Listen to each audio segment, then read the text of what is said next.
जिन्होंने भी दिल्ली में धमाका किया है, कराया है, जिन्होंने साजिश रची है, उनकी उल्टी गिनती शुरू हो चुकी है। अब से कुछ देर पहले ही बड़ी खबर यह आई है कि कैबिनेट की बैठक के बाद प्रधानमंत्री नरेंद्र मोदी के साथ गृह मंत्री अमित शाह की अलग से बैठक चल रही है। इसी बैठक में एनएसए अजीत डोवाल भी मौजूद हैं। ये बात अहम है क्योंकि जो निर्णय सीसीएस की बैठक में लिया गया होगा, उसके बाद प्रधानमंत्री और गृह मंत्री का एनएसए के साथ अलग से चर्चा करना बड़ा हो जाता है।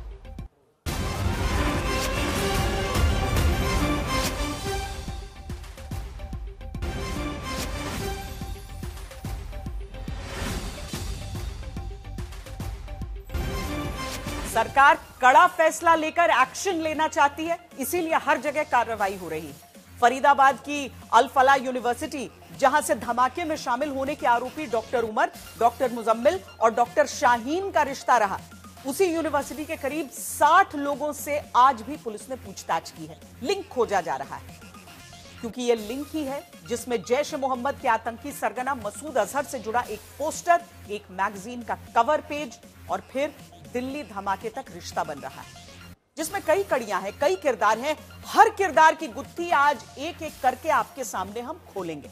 जहां जैश की मैगजीन के कवर पेज में दावा होता है कि दिल्ली की इमारत की तस्वीर छपती है, फिर जम्मू कश्मीर में जैश के समर्थन का पोस्टर लगता है।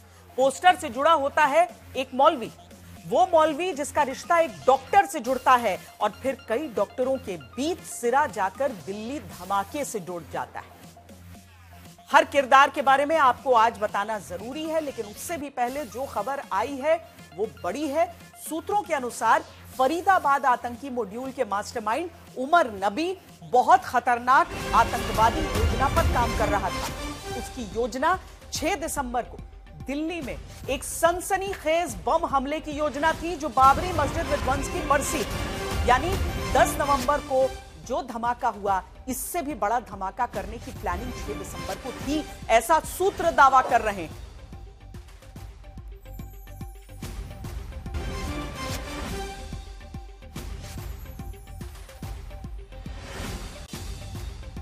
इसी खबर को लेकर हमारे साथ हमारे संवाददाता मीर फरीद जुड़ रहे हैं सीधे श्रीनगर से। फरीद, एक एक करके जो खबरें वहां से निकल रही हैं और जिस तरीके से ये पूरा मामला अब सामने आ रहा है, उसमें सबसे ताजा कड़ी ये कि और भी बड़े हमले की बात कही जा रही थी, आशंका जताई जा रही थी। जी श्वेता, और जो मास्टरमाइंड है इस गिरोह का, इस मॉड्यूल का, डॉक्टर उमर नबी, उसी की ये साजिश थी। और लगातार परसों से जब से हम इस खबर को टटोल रहे हैं, तो इन सब में सबसे ज्यादा रेडिकलाइज्ड या कट्टरपंथी सोच का उमर नबी ही था। और जो मौलवी जिसके बारे में आपने भी कहा, मौलवी इरफान, सबसे पहले वो उमर नबी से ही कांटेक्ट में आया और साफ तौर पे जो उसने इंडोक्ट्रिनेशन की है उसमें उमर नबी उसका सबसे इंपॉर्टेंट आप कहेंगे चेला बन के उभरा है। और अब जो सूत्र हमें कह रहे हैं, क्योंकि कल से काफी इन्वेस्टिगेशन आगे बढ़ी है और जो नए नए एंगल इसमें वो टटोले जा रहे हैं, उसमें जो क्वेश्चनिंग हुई है सस्पेक्ट्स की, उसमें उन्होंने कहा है कि उमर नबी का प्लान बहुत बड़ा था। ये जो जखीरा है एक्सप्लोजिव्स का, ये अलग अलग तरीके से इस्तेमाल करने की साजिश थी।